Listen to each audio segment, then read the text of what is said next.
இன்றைக்கி நம்ம வீடியோவில் சேமியா ரவையை வச்சு ஒரு பேன் கேக் எப்படி செய்யலான்னு பார்க்கலாம்.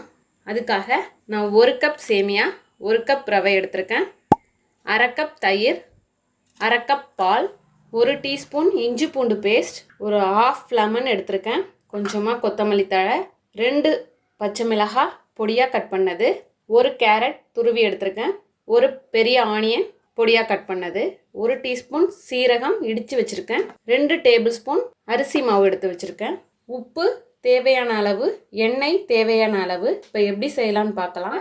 ஒரு பேன் எடுத்து வச்சுருக்கேன், இதில் சேமியாவை சேர்த்துடலாம், ட்ரையாக வறுத்து எடுத்துக்கலாம், மீடியம் ஃப்ளேம்லேயே இருக்கட்டும்.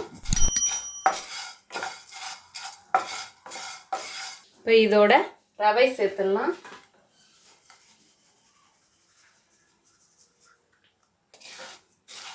ரெண்டையுமே நல்லா வறுத்துப்போம். லைட்டாக வறுத்தா போதும், மீடியம் ஃப்ளேம்லேயே இருக்கட்டும், கருகிடாமல் பார்த்துக்கோங்க. இப்போது இந்த அளவுக்கு வறுபட்டது போதும், ஸ்டவ்வை ஆஃப் பண்ணிடலாம். இதை ஒரு பவுலில் மாற்றிக்கலாம். இதோட உப்பு சேர்த்துக்கலாம். நான் ஒரு ½ டீஸ்பூன் சேர்த்துக்கிறேன், ஒரு ½ லெமன் அதோட ஜூஸ் மட்டும் சேர்த்துக்கிறேன். இப்போது தயிர் சேர்த்துக்கலாம், அதோட கொஞ்சமாக பால், இது காய்ச்சி ஆற வச்ச பால், எல்லாம் சேர்த்து மிக்ஸ் பண்ணிக்கலாம். இந்த அளவுக்கு மிக்ஸ் பண்ணியாச்சு. இதோட தண்ணி சேர்த்துக்கலாம். நான் ஒரு 1/2 கப் தண்ணி சேர்த்துருக்கேன். அதையும் சேர்த்து நல்லா கலந்தாச்சு. இது அப்படியே ஒரு 10 நிமிஷம் அப்படியே ஊறட்டும், மூடி போட்டுடலாம். ஒரு 10 மினிட்ஸ் கழித்து ஓப்பன் பண்ணி காட்டுறேன். இப்போது 10 மினிட்ஸ் ஆகிடுச்சு.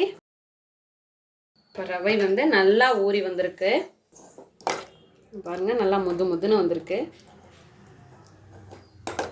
சேமியாவும் நல்லா ஊறிடுச்சு. இதில் இஞ்சி பூண்டு பேஸ்ட், கொத்தமல்லி, பச்சை மிளகாய், சீரகப்பொடி, ஆனியன், கேரட் நல்லா கலந்துக்கிறேன்.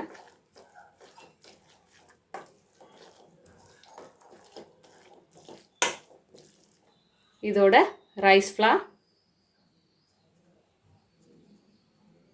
இப்போ எல்லாம் சேர்த்து கலந்துப்போம்.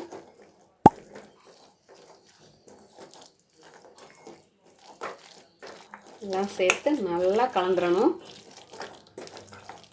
இப்போ சூப்பராக கலந்தாச்சு. அதே பேன் எடுத்துருக்கேன். இப்போ இதில் ஒரு 1 டீஸ்பூன் அளவுக்கு எண்ணெய் சேர்த்துக்கிறேன். இது எல்லா சைடும் வராத அளவுக்கு பரப்பி விட்டுக்கிறேன். இப்போ இதில் கொஞ்சமாக சேமியா, இப்போ இதில் நம்ம கலந்து வச்சுருக்க மாவை சேர்த்துடலாம். கலந்து வச்சுருக்க மாவை அப்படியே தட்டிப்போம்.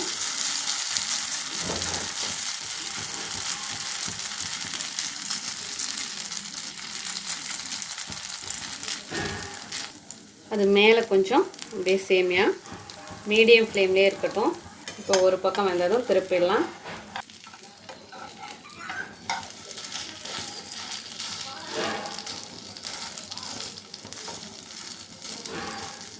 இப்போ 2 பக்கமும் நல்லா கோல்டன் ப்ரௌன் வர்ற அளவுக்கு வேக விட்டு எடுத்துக்கலாம். இப்போ 2 பக்கமும் நல்லா வெந்துட்டு நம்மளோட அருமையான அற்புதமான பேன் கேக் தயாராகிடுச்சு. இதே போல் நீங்களும் உங்கள் வீட்டில் செஞ்சு பார்த்துட்டு எப்படி வந்துச்சுன்னு கமெண்ட்டில் சொல்லுங்கள். தேங்க்யூ.